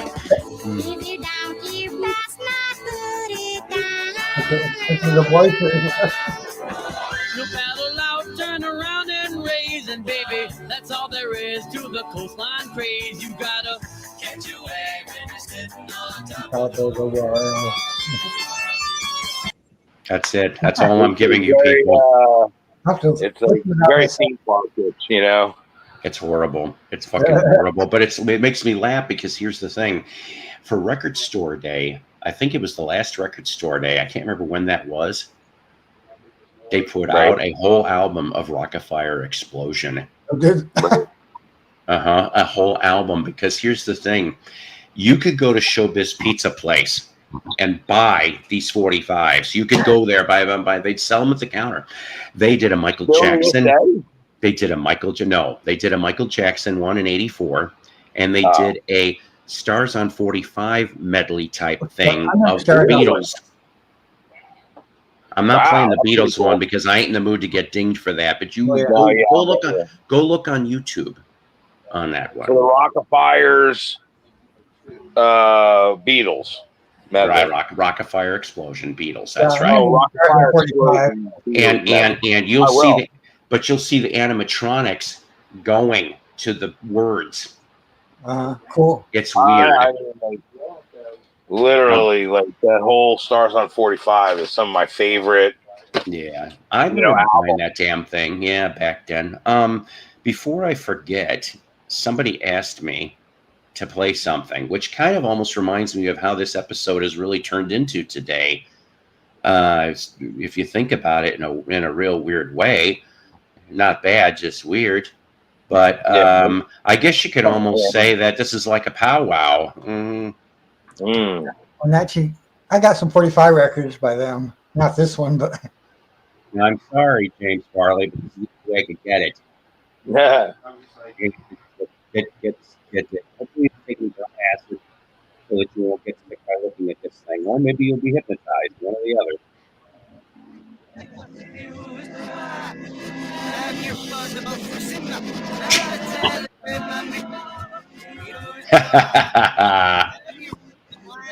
It's like there's something they're challenging you to play backward. That's the reverse there.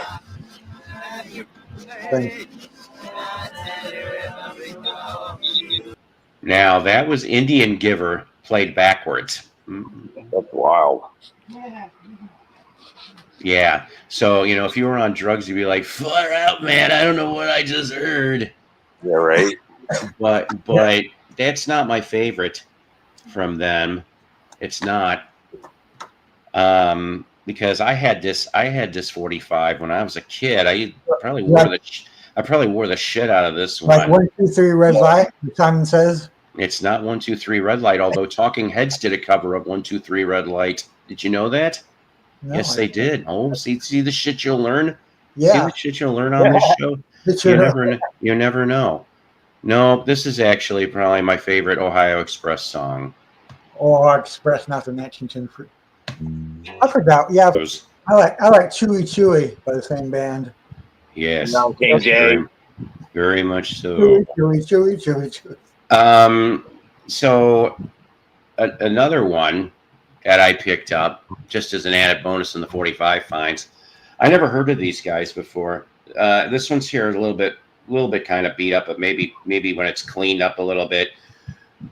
From 1965 on Chess, the Radiance, and I think they had one hot 100 hit. And yes, you're right on that. But I'm not going. That's not what this is. I present to you "Whole Lot of Woman," which I could dedicate that to a couple of my ex-girlfriends, specifically. I suppose a whole lot of Rosie. Oh yeah.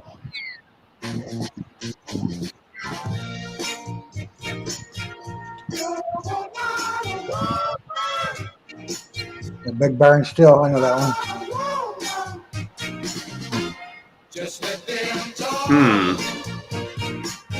About the way you walk. And girl, don't you care? No, just stop and stare. Oh yeah, I forget. Test and Checker was out of Chicago. Yeah. Yep.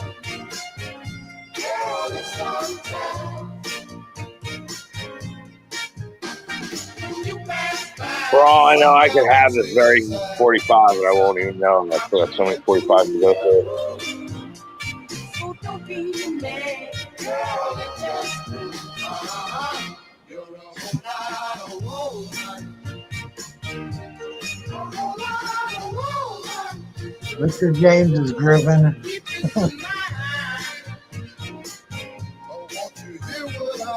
See? If you wasn't bad,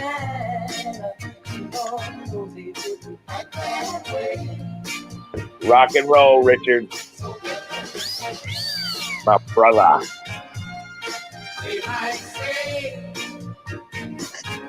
Nope. Not bad song.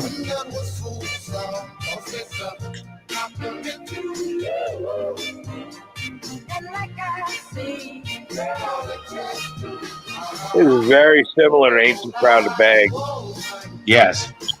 Very similar. Like almost it could be like front of the court.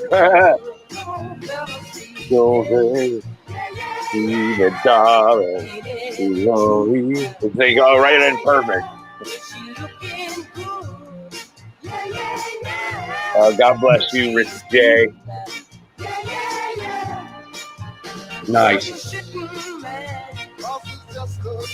Yes, that's exactly what this is. Yeah. 'What year is this? 65. And what year did Ain't Too Proud to Beg come out? It came out spring 66. Ain't Too Proud to Beg or summer. I wonder what came out first. Maybe they stole it from this. Who knows? Could be the opposite. Could be. So there's got to be a music lawyer in on that. The one last 45, which I'm not playing today because we're going to save this for Christmas time. I just happened. This thing was like, I'm like, oh, wow, okay. So this is 1983. Paul Revere and the Raiders doing Jingle Bells. Wow. Now, by that time, it's just Paul Revere, but there is a couple, couple of the Raiders that were on the early 70s, like 73 to 76 singles. They're on here. Oh, wow. And then on the flip side, oh boy, this scares me. Jingle Bell Rock, done by Mike Love and Dean Torrance. Where's Mason when you need him? Mm-hmm. Yeah, right. I didn't know that one either. Yes, ladies and gentlemen, I have got apologies to make. I do. Well, let me get my coffee. You guys entertain the troops for a minute, and I will explain the apology. All right. Ouch. Hey Mel, I came across this album. Oh, there you go. Turbo by right after Defenders of the Faith. Yeah. That's the album we put out. Defenders of the Faith that's a little better. That's my favorite Judas Priest one.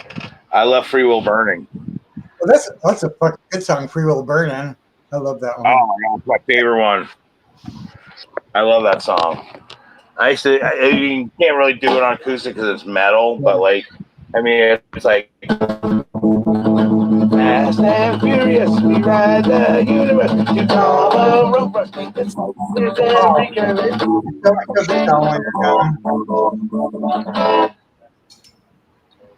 Say what? I showed Paul. I didn't show Paul this Oh album yeah, yet. there you go. I'm your turbo lover. Better run for cover. Boy, that reminds me of an ex-girlfriend that used to do that to my back. Anyways, she'd do tic-tac-toe almost. The cliffhanger. That's right. So I was on Brian's show earlier this morning. And unfortunately, I think he had to take a phone call. That's why it stopped. But I think he said he saw my comments. But the thing is 4D Man. There was a conversation that got started early that I didn't get to see, but it had something to do with British guy. yes, had something to do with how a lot of people don't, they'll just show, books on music, but just show the pictures.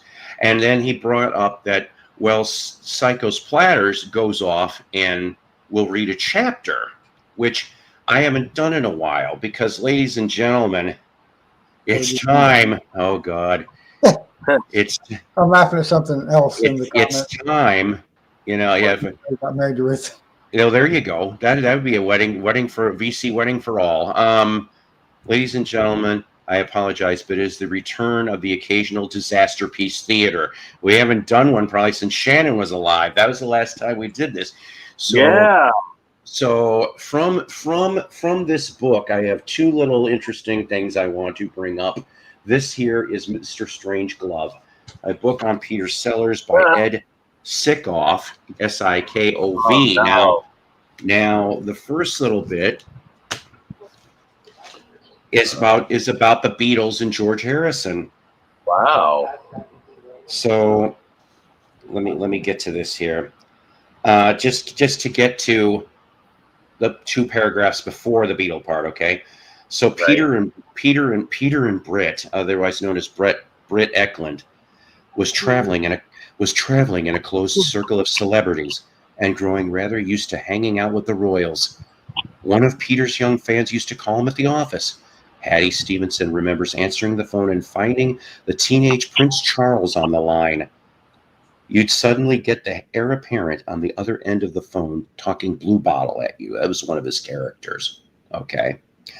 Charles was a guest at Peter's estate, Brookfields, as well. And the royals reciprocated. Peter and Britt were invited to Windsor Castle to go pheasant hunting, an occasion that provided Peter with the opportunity to outfit himself with a new 1,200-pound Purdy 12-bore shotgun and a fine hunting costume topped by a deerstalker. With practice, Peter wasn't a bad shot. It was thrilling to watch birds drop out of the sky at his instigation, and the congratulations of Prince Philip and Charles didn't hurt either. Peter and Britt also enjoyed tea time with Elizabeth II. The Queen arranged the cups and saucers. Britt discussed Sweden, Philip, Peter, Margaret, Tony, Charles, Princess Anne, and the Duke and Duchess of Kent put their 2 pence in. After tea was finished, they'd all play charades. They were hanging out with the Beatles, too. George Harrison became a particularly good friend to Peter over the next few years. They shared an interest in Eastern religions. At first, Peter's fame was such that even the Fab Four were daunted by him. We met him at numerous parties and different things, George later said. But at that time, we were more in awe of him because of our childhoods and the Goons. We just loved the Goons. It was the greatest thing we'd ever heard. I remember thinking that we've met all these film stars and presidents and kings and queens, but there were very few people who really impressed me. Peter Sellers was one who did. When the Beatles won 2 Grammy Awards that year, Best New Artist and Best Vocal Performance by a Group for Hard Day's Night, it was Peter who presented it to them in a videotaped sequence. John, Paul, George, and Ringo could not attend the proceedings in person because they were in London filming Help, 1965, with Richard Lester. After Sellers gave the Beatles their awards, John Lennon responded goonishly by launching into a speech in nonsense French. The others followed suit, and the whole thing ended up slipping into It's a Long Way to Tipperary. Lastly, a very short story about The Who. Wow. December night, 1972, at the Rainbow Theatre in London, The Who Roger, Keith, Peter, and John, backed by the London Symphony Orchestra and Chamber Choir, and joined by an almost all-star cast, performed the rock opera Tommy on stage twice before live audiences at a charity event. An orchestra-backed studio album released 2 months earlier had been a smash hit, but The Who wanted to take it live. On stage at the Rainbow, Daltrey was Tommy, Moon the depraved Uncle Ernie, John Entwistle Cousin Kevin, and Townsend served as the narrator. Steve Winwood played Tommy's father. Maggie Bell appeared as his mother. Mary Clayton was the acid queen. Clayton was the belting singer, best known for her backup vocals on Gimme Shelter from the Stones. Peter Sellers played the doctor who attempts to cure the legendary deaf, dumb, and blind boy in the song Go to the Mirror. Richard Harris performs the role on the album. The show was taped and broadcast in the UK later that month and raised £10,000 for a group supposedly called the Stars Organization for Spastics. I'm not making any of this up, people. It was from The Who's drummer Keith Moon that Peter felt the strongest and most reciprocal pull of friendship. Moon was also, as the critic Ira Robbins describes him, an irrepressible adolescent, reckless, fearless, and merciless in his need to entertain and be amused. His destructive exploits, hotel rooms, cars, stages, drums, made The Who more dangerous than other groups, though somehow, as Robbins points out, it all seems to be in harmless fun. In person, Moon the Loon lived big. He was relentlessly inventive, openly friendly, and completely off his rocker. In private, Keith Moon was, in Robbins' words, a sad, needy guy, incapable of basic human experience. As a drummer, says Ira, Keith was less a timekeeper than an explosive charge that detonated on time every time. Peter was much the same as an actor, and the two became friends. Moon's improvisations weren't those of a jazz drummer. He was too undisciplined for that. Who concerts were more like open adventures than structured series of impromptu riffs. Robbins points out that as performers, neither Moon nor Sellers tended to do the same thing twice or follow a previously agreed upon plan, and that may be the key to Moon's similarity to Sellers, said Robbins. In a sense, those anarchic characters improvised because that was the only way they could function. They lacked the ability not to. And that's our installment of Disaster Piece Theater for today. There we go. That was a fun read. See, Out in the Cold. Yes, Out in the Great Priest song. Priest, yeah. Funny, I watched the party this week. 4D is a solid Gen 2. Yeah. Mary Clayton is a goddess. Yes. 4D. You remember Eighth Man? Was that? You remember Eighth Man? Ace Man. No, Eighth, like the number 8. Oh, 8 Man. 8 Man. Not No. me. Or Eighth No. Man. I Here, am I'll show the you. 8 Man. This is what it looked like.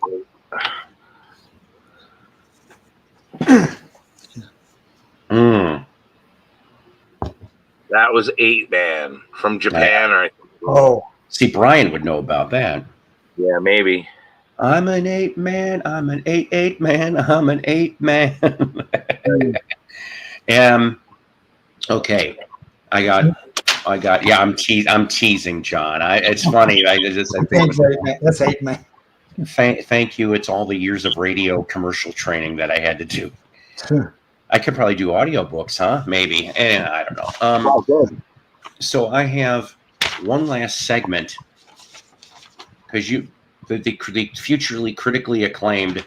All right, maybe there's been a few groans in the whole series of, but I had to do this. I had to do it this week. Speed Racer, yeah, go Speed Racer, go. As opposed to Speed Racer's uncle, his elderly uncle. Well, Paul needs to see that Speed Racer too. The incontinent Pede Racer, which he's always wearing depends. I have a clip of the Eighth Man shot I brought it up when I was reading 4D Man. It reminded me of that. So You broke up for a second, but I don't know if that's me or you. I remember Eighth Man. Did I break up to you too, Andy? Yeah, you broke up a little bit too. It's you're back all I was right. just saying, I have a clip of that show, Eighth Man, on 16 millimeter, and that's what made me remember. Yeah. I heard Once you did the 4D, man, it reminded me of that. So this, in a way, is tribute. I cheated. I moved up in the alphabet on the book for Beatles Solo Session Spotlight. We're just doing a twofer today. Rest in peace, Bobby Whitlock, who died a day or two ago. Derek and the Dominoes, other things, of course. What we present to you from his solo album, I got a pair of tunes here. So basically on this one here, on both of them, actually, it's going to be George Harrison pretty much with the rest of Derek and the Dominoes. That's what this is. This first track is called A Day Without Jesus.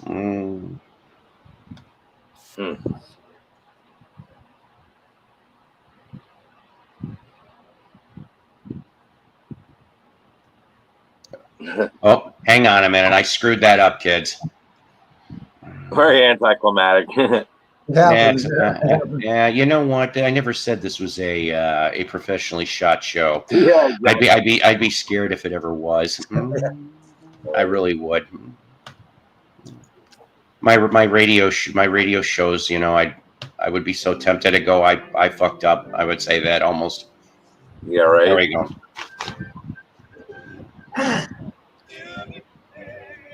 All right, and same album. I don't think ever. Wow. Where there's a will, there's a way.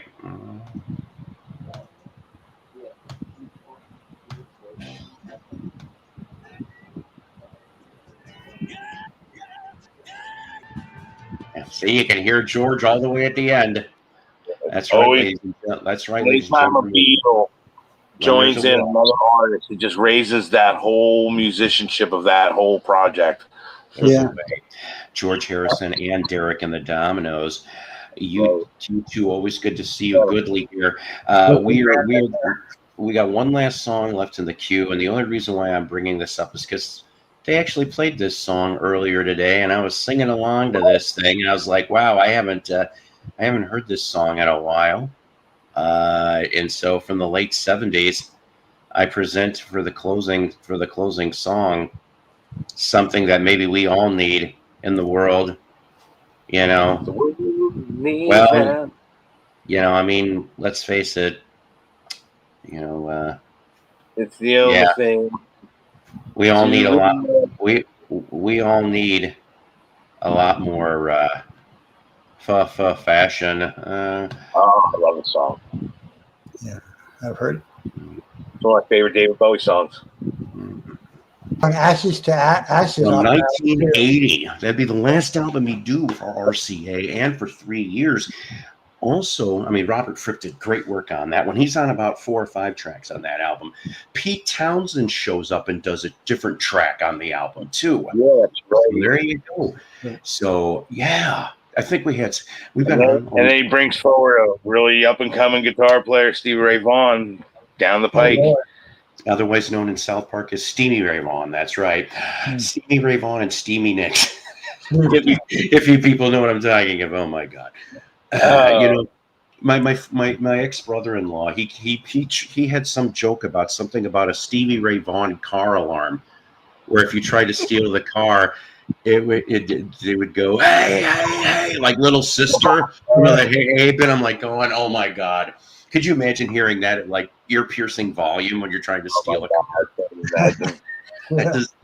The Stevie Ray Vaughan car alarm here at Woolworth. Mm-hmm. Paul, do you like that song "Ashes to Ashes" off the same album? I love that song. Yeah. That's a sequel to Space Oddity because it's Major Tom and it's what happens to him. And I'm just like, everybody wrote him off for dead. It's like, oh no, and that video, the weirdest video you'll ever see. I mean, it's I've seen the video. Yes, very much so for Derek and the Dominoes. Yeah, very short-lived. Like in the 80s and the early 80s, especially around when MTV first came out, a lot of artists, you know, they went from filming videos, and then their video quality was done with videotape. You notice that? Like, you look at the Bark at the Moon video, Ozzy, In the Moon, in the Air Tonight, Phil Collins. Oh yeah. A couple of the videos, that fashion video that's done like in a video studio. It's not Yeah. filmed. You know, Rod Stewart, that video Passion. I think That's done like that. You know, like yeah. it's just a weird. It was only in that time period that all these artists made videos that were like that video VHS look, basically. Yeah. By the way, on that fashion video for Bowie, who happens to show up and briefly as one of the, I don't know, in the crowd is Alan Hunter. MTV. Oh, yeah, that's right. I heard about that, Paul. Yeah, I heard about that. Yes. And you're right. There was a lot of people on All Things Must Pass. I think all the Derek and the Dominoes were on that damn album, along with everyone and their mother. Right. Mm-hmm. Everyone and their mother. It should say that at the end. Everyone and their mother has appeared on this album. Anyways, it's been 2 hours 10 minutes. I love you people. I don't know if we're gonna. This is a very fun show, and also thanks for Brian and the Jewel of the Orient from Tokyo coming up here. You guys up here, this incredible audience, which is the best audience in the VC. I don't give a shit what anybody says. And I love you guys out there. I'm always powered by coffee each and every time. We're going to try and see if we're going to do a show tomorrow. It's not a promise. We'll figure it out. But until then, watch this bearded old fat man chew a record. Good night. Psycho's Platters is a Love Peace production.